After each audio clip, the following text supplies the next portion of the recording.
Ada lonte hina Habib.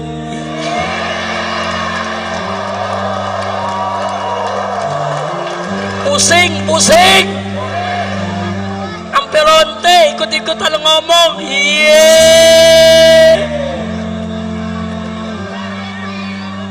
Saudara, lanjut jangan ya, lu jangan berisik dong.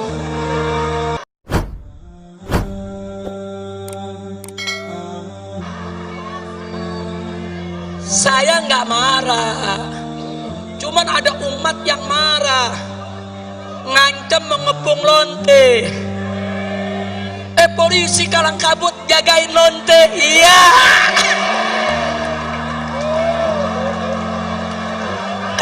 kacau. Lonte hina Habib dijaga polisi.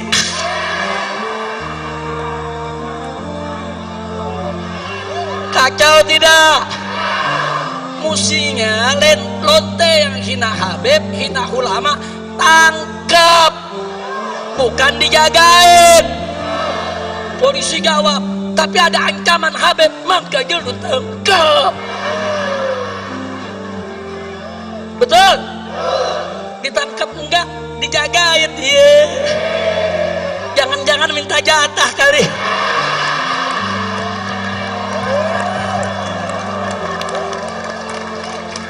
Kacau. Saya ngelihat begini sakit jadi baik. Mudah-mudahan gak sakit lagi dah. Amin. Udah dah, jangan diterusin dah. Udah biarin lonte, biar rame lonte aja dah ngomongnya.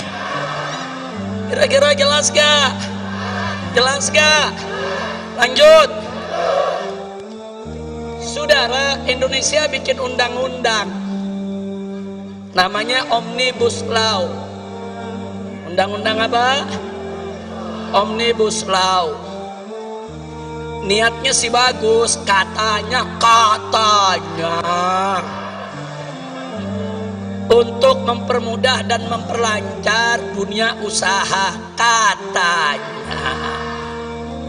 Untuk meringkaskan lebih dari 70 undang-undang dalam satu undang-undang saja, katanya. Lalu bagaimana sikap kita? Ya kalau untuk kebaikan sih ya nggak ada masalah. Cuman yang jadi masalah, saudara, ini undang-undang prosesnya lucu. Dari 800 halaman jadi 900-an. Dari 900 naik jadi 1000-an. Dari 1000 turun lagi jadi 812. Dari 812 naik lagi jadi 1000 sekian. Nih lagi bikin undang-undang, apalagi bikin kwitansi warung kopi. Betul. Yang namanya bikin undang-undang, saudara, ini saya mau kasih tahu nih, ini masyarakat mesti paham nih semua nih. Yang namanya undang-undang sebelum dibuat, sebelum disidangkan, saudara, DPR itu harus undang tokoh masyarakat dari semua elemen, saudara. Undang ulamanya. Loh, kenapa ulama mesti diundang? Karena dalam undang-undang Omnibus Law ada hal-hal yang menyangkut agama. Undang juga, saudara, ormas-ormasnya, saudara. Undang juga pengusahanya, undang juga buruhnya, undang juga mahasiswanya. Ajak dulu dialog. Gak boleh main langsung bikin undang-undang, saudara. Karena DPR itu wakil rakyat, bukan wakil partai. Betul. Ada nenek-nenek ngomongnya salah melulu, saudara. Sampai presiden aja dibilang petugas partai. Orang kalau sudah jadi presiden, saudara, itu kepala negara buat semua rakyat Indonesia, bukan petugas. Kalau mau jadi petugas partai, lu berhenti jadi presiden. Ngerti? lagi. Jadi kalau semua tokoh sudah dipanggil, baru mereka rumuskan, mereka tampung masukan-masukan. Itu yang pertama. Yang kedua, itu dibahas dulu di Badan Legislasi DPR, saudara. Enggak langsung dibawa ke paripurna. Fraksi-fraksi ikut membahas, utusan-utusan partai ikut membahas. Puncaknya nanti di paripurna. Nah, di paripurna ini menarik. Seluruh anggota dewan yang berjumlah ratusan orang, 500 orang lebih, saudara, itu harus baca kalimat per kalimat, kata per kata, huruf per huruf, dan disahkannya pun per pasal dulu. Baca satu pasal satu, ayat satu dibacain. Bagaimana semua anggota setuju? Setuju. Pasal 1 setuju. Kemudian pasal 2 dan seterusnya. Makanya selama ini undang-undang gak pernah tebal. Paling-paling 10 halaman, 15 halaman. Supaya apa? Supaya gampang dibaca, gampang dikaji, gampang dikoreksi. Tahu-tahu sekarang dibikin 1000 halaman. Nggak apa-apa, tapi lu baca. Mau mulut bebusa lagi lu baca. Nah kalau lu nggak baca, main ketok palu disahkan, saudara. Ini kan namanya ngawur. Baca.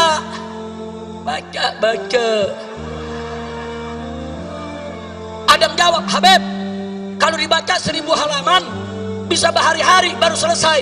Yang suruh buat 1000 halaman siapa? Goblok.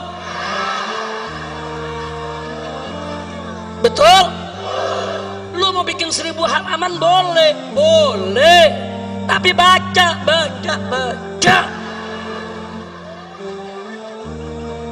Mau tuh mata sampai belekan aja lu baca. Betul?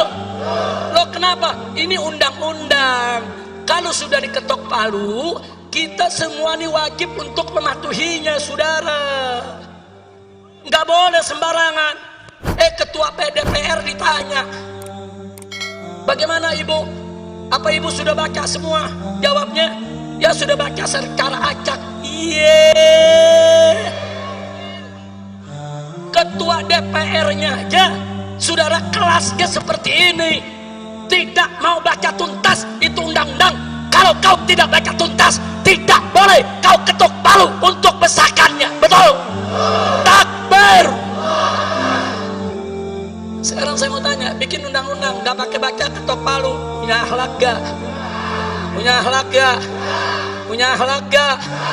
Gak punya akhlak, saudara. Jadi sekarang ini kita sedang krisis akhlak. Dari mulai presiden, menteri, sampai pejabat ke bawah, krisis. Nah kalau ada yang jawab, tapi Habib, masyarakat juga banyak krisis akhlak.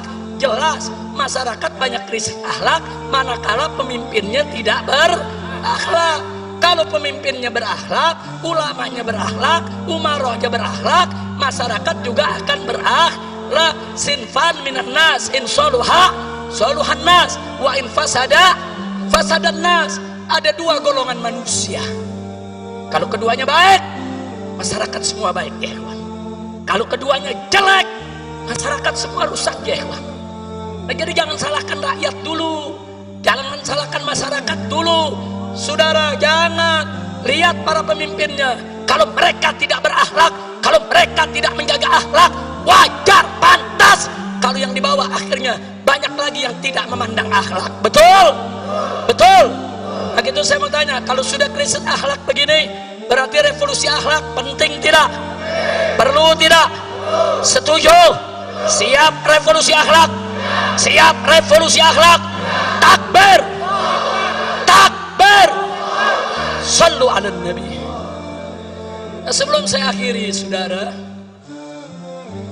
ada yang mengatakan begini, kenapa Habib Rizik dan kawan-kawan masih buka pintu dialog, masih buka pintu rekonsiliasi, masih buka pintu perdamaian?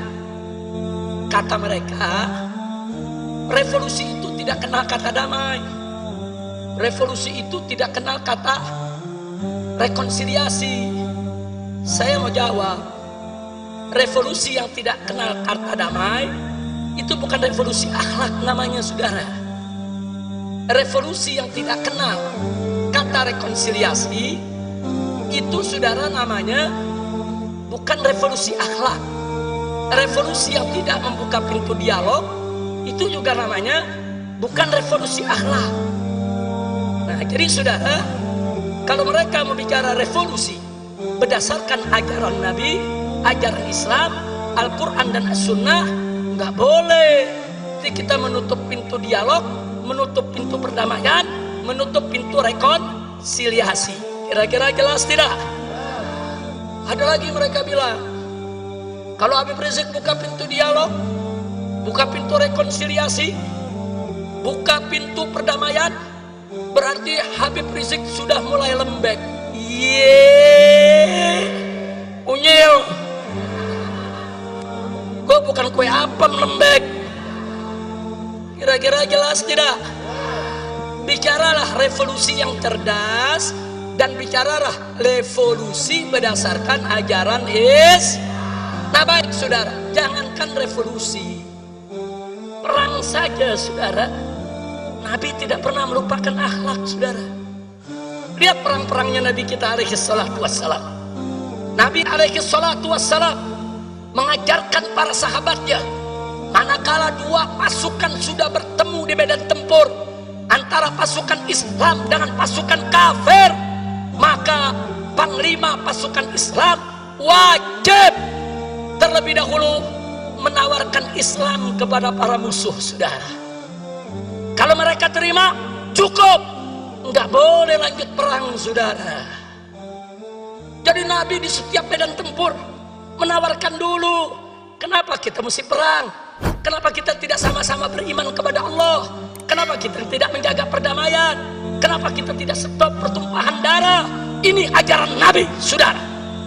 Di medan perang saja, dua pasukan sudah bertemu, berhadapan, menghunus pedang, Nabi tetap membuka pintu dialog, Nabi tetap membuka pintu perdamaian, Nabi tetap, saudara, memberi kesempatan kepada lawan untuk berubah pikiran agar tidak terjadi pertumpahan darah. Saya tanya, akhlak Nabi mulia tidak? Bagus tidak? Takbir. Saya mau katakan kepada mereka yang mengatakan revolusi tidak kenal damai dan tidak kenal rekonsiliasi, revolusi Anda tidak punya akhlak. Sedangkan revolusi kami, revolusi akhlak, saudara. Nah, tapi jangan lupa, di medan perang, kalau Nabi sudah dialog, Nabi menawarkan perdamaian, tapi musuh nggak mau damai, musuh tetap berkeras untuk perang, maka Nabi dan para sahabat sejengkal pun tidak akan pernah mundur, saudara. Takbir, takbir. Begitu juga revolusi akhlak kita. Tawarkan perdamaian, tawarkan dialog, tawarkan menyelesaikan persoalan bangsa tanpa pertumpahan darah. Betul? Setuju? Tapi kalau ternyata mereka tidak mau, terus menerus berbuat zalim, terus menerus menindas rakyat, terus menerus merusak bangsa dan negara, terus menerus mengkriminalisasi ulama, terus menerus memang ingin menumpahkan darah, maka apa boleh buat, dari revolusi akhlak bisa berubah menjadi jihad fisabilillah, saudara. Takbir, takbir, takbir. Siap jihad, siap jihad, takbir. Jadi kalau kami menawarkan dialog, berarti kami tidak mau perang. Kalau kami menawarkan rekonsiliasi, berarti kami nggak mau pertumpahan darah. Betul? Kalau kami menawarkan perdamaian, berarti kami tidak mau kerusakan. Tapi ingat, tidak ada kata damai dengan kezoliman. Berarti kalau orang zolim mau damai, lu stop kezolimannya. Betul? Kalau nggak di stop kezalimannya, ada damai tidak? Ada damai tidak? Haram kita berdamai dengan kezaliman, saudara. Kira-kira jelas tidak? Paham semua? Maka itu saya mau tanya, malam ini ngerti tidak revolusi akhlak? Ngerti tidak revolusi akhlak? Jadi kalau revolusi akhlak menawarkan lebih dulu dialog, bagus tidak? Menawarkan lebih dulu perdamaian, bagus tidak? Menawarkan lebih dulu rekonsiliasi, bagus tidak? Bagus tidak? Tapi tidak ada kata damai dengan kezaliman, betul? Siapa zalim ingin berdamai, stop dulu kezalimannya, betul? Takbir. Tapi kalau sudah ditawarkan kedamaian, ditawarkan dialog, ditawarkan rekonsiliasi, mereka ternyata congkak, angkuh, sombong, merasa paling besar, merasa paling kuat. Demi Allah, habaib ulama dan umat Islam tidak akan pernah mundur jihad untuk melawan kezaliman, saudara. Takbir. Sallu ala nabi.